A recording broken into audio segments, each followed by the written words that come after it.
Good afternoon sir. Good afternoon sir, అయితే మనం చూస్తున్నాము 107 రోజులకు పైగా మనం ఈ యుద్ధం ఏదైతే ఇరాన్ యుద్ధం గురించి మీరు మొదటి నుంచి అద్భుతమైన విశ్లేషణలు అందిస్తూనే ఉన్నారు. ఇంకొకటి మీరు ముందు రోజు నుంచి కూడా చెప్తూనే ఉన్నారు, ఖచ్చితంగా రెండు దేశాల మధ్య పీస్ డీల్ కుదురుతుంది అని.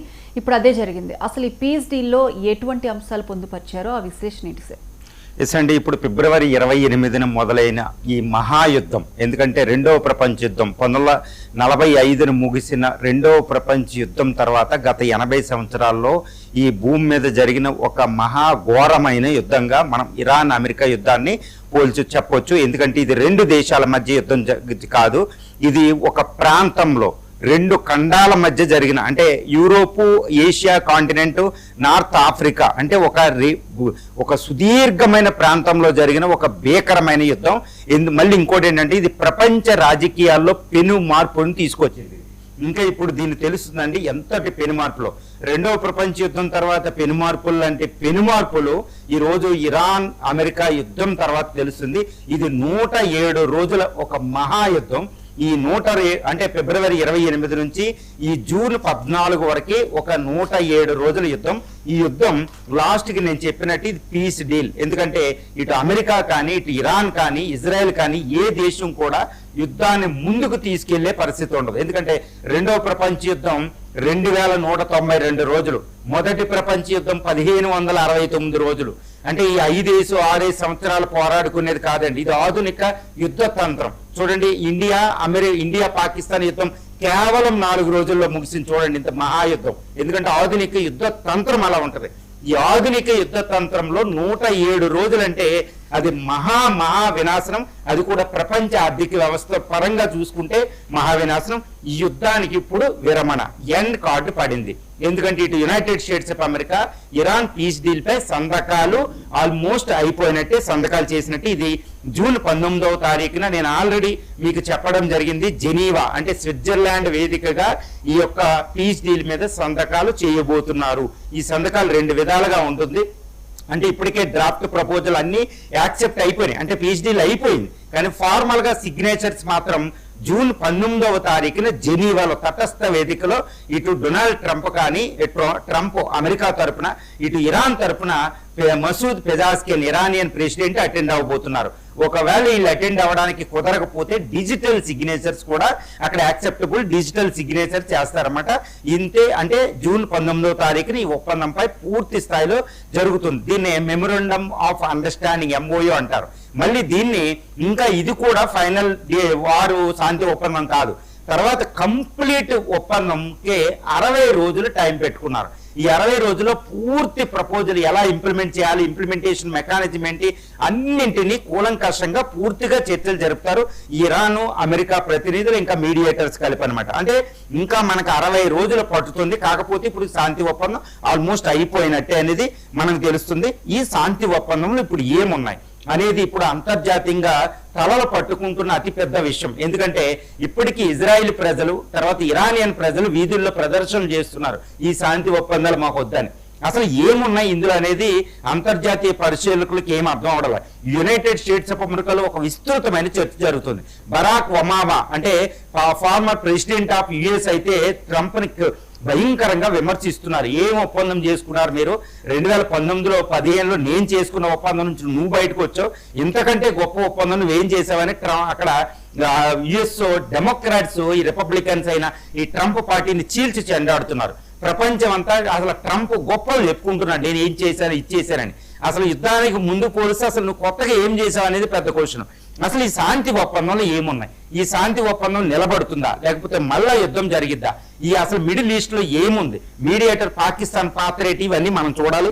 ఈ చూడగలిగితే అసలు ఈ శాంతి ఒప్పందంలో ఏమున్నాయి అనేది ఇప్పుడు ఇరాన్ పత్రిక, ఇరాన్ న్యూస్ ఏజెన్సీ మెహరా ఒకటి, తర్వాత IRNA ఒకటి, ఇంకా అంతర్జాతీయంగా కొంతమంది బయట పెట్టగలిగారు. కానీ 19వ తారీఖు వరకు పూర్తిగా అయితే రావు. ప్రస్తుతం ఆ శాంతి ఒప్పందంలో ఉన్న అంశాలు ఏంటంటే ఈ లెబనాన్, గాజా, యెమెన్లపై వారు ఇంకా ఇజ్రాయెల్ అటాక్ చేయకూడదు. దట్ ఈస్ ఇరాన్ కి ఇది బిగ్ విన్ అండి. ఓకే, ఇది లెబనాన్, గాజా, యెమెన్. లెబనాన్ లోని హిజ్బుల్లా, తర్వాత గాజాలోని హమాసు, తర్వాత యెమెన్ లోని హౌతీస్ మీద ఇజ్రాయెల్ అటాక్ చేయకూడదు. ఇది శాంతి ఒప్పందంలో ఉంది అనేది ఇరాన్ చెప్తుంది. తర్వాత ఇరాన్ అంతర్గత విషయాల్లో అమెరికా జోక్యం చేసుకోకూడదు, ఇరాన్ సార్వభౌమత్వాన్ని అమెరికా గౌరవించాలి. అంటే Iran US can not intervene in the internal affairs of the Iran and it should respect the sovereignty of the Iranian Islamic republic of Iran అనేది రెండోది. తర్వాత యుఎస్ బ్లాకేడ్ అనేది 30 రోజుల్లో మొత్తం తొలగించేయాలి. అక్కడ యుఎస్ ఎయిర్ క్రాఫ్ట్ క్యారియర్లు, నేవల్ షిప్ని మొత్తం అన్నిటిని అక్కడ నుంచి బయటకు పంపేయాలి. ఇంకా నేవల్ బ్లాకేడ్ ఉండకూడదు. అది 3వ అంశం. 4వ అంశం ఏంటంటే యుఎస్ ఇప్పుడు దాకా అడిషనల్ గా అక్కడ ఎస్టాబ్లిష్ చేసిన ట్రూప్స్ ను కూడా బయట పంపాలి. అంతేనా, లేకపోతే అక్కడ మొత్తం గల్ఫ్ లో అమెరికాకు అంతకు ముందున్న ఫోర్సులు కూడా బయటకు వెళ్ళాలా అనేది క్లారిటీ రాలేదు. But US must withdrawal it's forces from the Gulf reason especially surrounding the Iranian territory అంట. తర్వాత హర్మూజ్ ని మొత్తం ఓపెన్ చేయాలి. హర్మూజ్ ని ఇప్పుడు ఇమ్మీడియట్ గా ఇరాన్ ఓపెన్ చేయాలి. కానీ అక్కడ ఉన్న మైన్స్ ఉంటాయి, సీ మైన్స్. మరి ఆ సీ మైన్స్ తొలగించడానికి 30 రోజుల టైం. ఇప్పుడు ఈ సీ మైన్స్ ని తొలగించాలంటే అది ఇరాన్ తరం కాదు, ఎక్కడెక్కడ పెట్టింది, అమెరికా తరం కాదు. అందుకని ఇప్పుడు G7 నేషన్స్, పారిస్ లో ఉన్న ట్రంప్ అక్కడ ఉన్న అన్ని నేషన్స్ తో సమావేశం అయ్యి అంతర్జాతీయంగా ఒక కూటమిగా ఏర్పడి ఆ మైన్స్ తీయాలన్నమాట. హర్మూజ్ స్ట్రైట్ ఓపెన్ చేయడానికి ఇంకా 30 రోజుల టైం పడుతుంది అనమాట. వెంటనే ఓపెనింగ్ స్టార్ట్ అయిపోతుంది. తర్వాత lifting of the sanctions on the Iran, అంటే ఇరాన్ మీద గత 47 సంవత్సరాలుగా అమెరికా విధించిన ఆర్థిక ఆంక్షల్ని క్రమంగా తొలగించాలా, ఒకేసారి తొలగించాలి. కానీ తొలగింపు అనేది ఈ అంశంలో ఉంది. తర్వాత $300 బిలియన్, అక్కడ ట్రంప్ చెప్తున్నాడు నేను రూపాయి ఖర్చు పెట్టలేదని. తప్పు.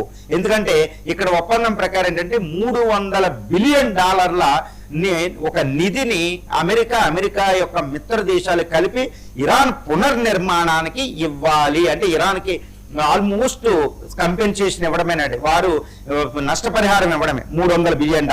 తర్వాత నో న్యూక్లియర్ వెపన్స్. ఇరాన్ ఏంటంటే ఇరాన్ అణు కార్యక్రమాన్ని చెయ్యదు, దట్టు అదొకటి.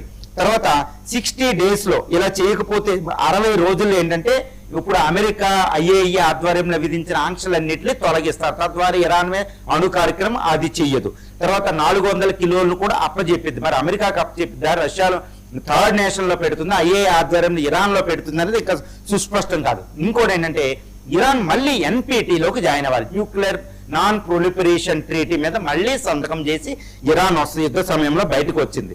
ఇది ఒకటి అనమాట. తర్వాత 60 రోజుల్లో ఫైనల్ డీల్.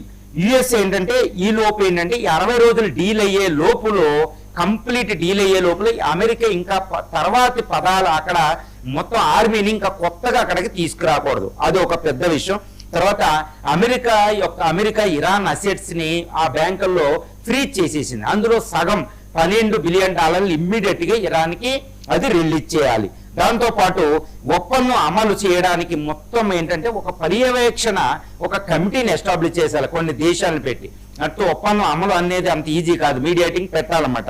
తర్వాత యునైటెడ్ నేషన్స్ సెక్యూరిటీ కౌన్సిల్, ఐక్యరాజ్య సమితి భద్రతా మండలి ద్వారా ఈ ఒప్పందం అమలు జరగాలి. అంటే లీగల్ స్టేటస్ ఇస్తున్నారు, చట్టబద్ధత అడుగుతుంది ఇరాన్. ఎందుకంటే ఈ చట్టబద్ధత ఉంటేనే మళ్ళీ ఇరాన్ మీద ఇజ్రాయెల్, అమెరికా దాడి చేయు. ఈ విధంగా 14 అంశాలు ఇప్పుడు మనకి బయటకు రావడం జరిగింది. కానీ ఇవే మేజర్ విషయాలు, కొత్తగా వచ్చేలేదు. కాకపోతే ఇంకా బయటకు వస్తే ఇంకా కూలంకషంగా ఉంటాయి, అంతే తప్పి ఏమీ లేదు.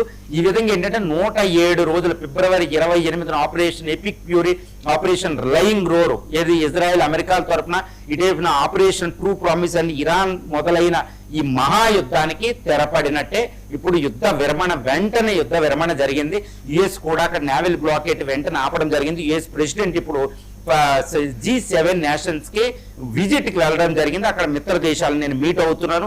ఇక ఇరాన్ ప్రతినిధులు కూడా జెనీవా చేరుకుంటున్నారు. ఏదో సమయంలో 19వ తారీఖుని సంతకాలు అయిపోతున్నాయి. ప్రస్తుతం అయితే సంతకాలు అవుతున్నాయి. కానీ ఇక్కడే ఒక ఇజ్రాయెల్ ఒక ట్విస్ట్ అనేది ఒకటి ఉంది. ఎందుకంటే ఇజ్రాయెల్ ఇప్పటికీ కూడా బీరూట్ మీద అటాక్ చేస్తూనే ఉంది. అంటే ఏంటి, లెబనాన్ లోని హిజ్బుల్లా మీద అటాక్ చేస్తుంది.